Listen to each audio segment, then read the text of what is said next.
Hi, this is Noah Wick over at TrialQuest. This last week, our team helped win a defense verdict in a complex wrongful death case that had been pending for more than a decade. Let me walk you through with what happened. The patient was diagnosed with severe cardiac sarcoidosis in late 2011 after cardiac MRI showed possible infiltrative disease and was admitted to the ICU.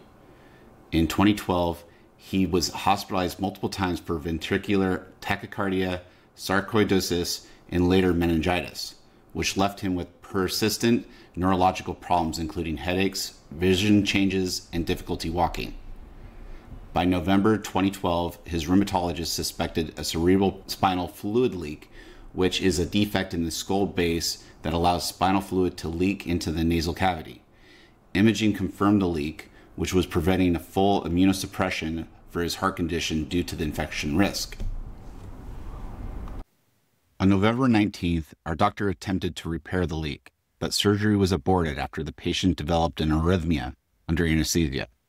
Over the next 2 days, cardiology thoroughly evaluated him and confirmed he was optimized for surgery, though still high risk.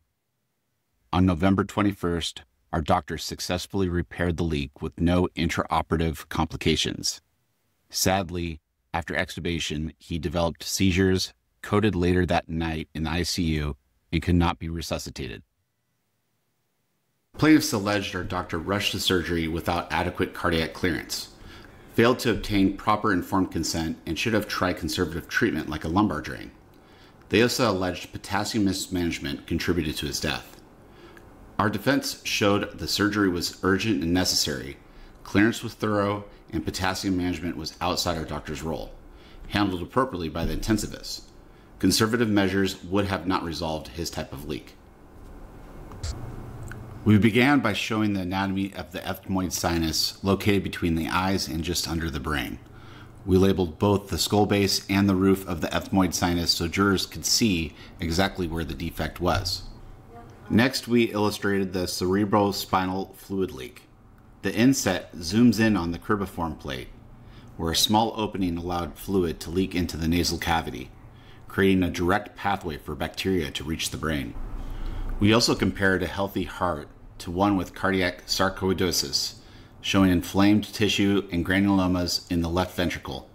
This helped the jury visualize how compromised the patient's heart was. Our first animation demonstrated how meningitis can develop from a CSF leak. We showed bacteria traveling through the defect into the meninges, the brain's protective layers, and causing inflammation. The second animation explained ejection fraction, the percentage of blood pumped out of the heart's left ventricle with each beat. We started the animation by labeling the parts of the heart.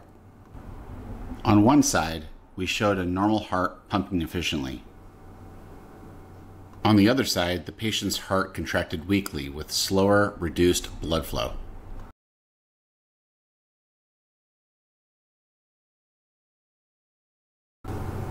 By combining clear, accurate medical visuals with expert testimony, we bridged the gap between both complex medicine and jury understanding.